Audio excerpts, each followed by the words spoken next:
এই সরি, এই সময় আমি তোমার পাশে থাকতে পারলাম না, সরি, হ্যাপি বার্থডে বাবুর আম্মু, এরকম একটা মেসেজ তার ওয়াইফের জন্য দেওয়া।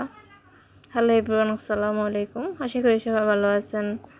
আমি আলহামদুলিল্লাহ অনেক ভালো আছি। অনেক দিন পর একটা ভয়েস নিয়ে আসলাম। তো আজকে একটা প্রিমিয়াম চকলেট কেক ডেকোরেশন করে দেখাবো। আসলে প্রিমিয়াম বলতে কি বোঝায়? নর্মাল কেকে কি আমরা, রেগুলার কেকে কি আমরা খারাপ কোনো জিনিস ইউজ করি বা নর্মাল কোনো কিছু ইউজ করি? আসলে ওরকম কিছুই না। আমাদের রেগুলার যে চকলেট কেকটা আছে আর প্রিমিয়াম যেটা আছে প্রাইস সেম, সব বেস প্রাইস সেম। শুধু দেখা গেলো যেমন চকলেট, এখানে আমরা যে প্রত্যেকটা লেয়ারে চকলেট গানাশ ইউজ করতেছি, ক্রিমে আমরা গানাশ ইউজ করি, সেক্ষেত্রে এটার কোয়ালিটি আর প্রাইসটা একটু বেশি হয়ে থাকে। সেজন্য আমরা দুটো সেকশন রেখেছি, একটা রেগুলার যেখানে আমরা কোনো গানাশ ইউজ করি না, একটা প্রিমিয়াম রেখেছি যেখানে আমরা প্রত্যেকটা লেয়ারে চকলেট গানাশ ইউজ করি। এটা কাস্টমারকে বলে দেওয়া হয় রেগুলার বা প্রিমিয়ামের পার্থক্যটা কী।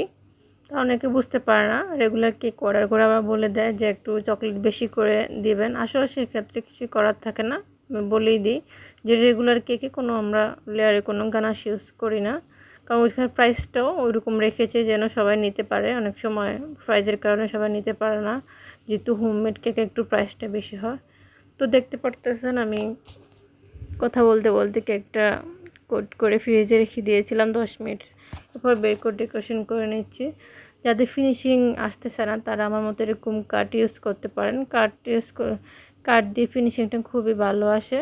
তো আমি বেশি অতটা ফিনিশিং করে নিয়ে আসি না, তার কিছুক্ষণ ফ্রিজে রেখে আমি গানাশ দিয়ে দিচ্ছি, যেহেতু এটা গানাশ হবে তাই বেশি ফিনিশিং করে নিই।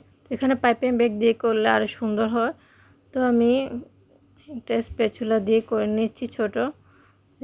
তারপর আমি একটা রোজ নজেল দিয়ে একটা বর্ডার করে নিয়েছি।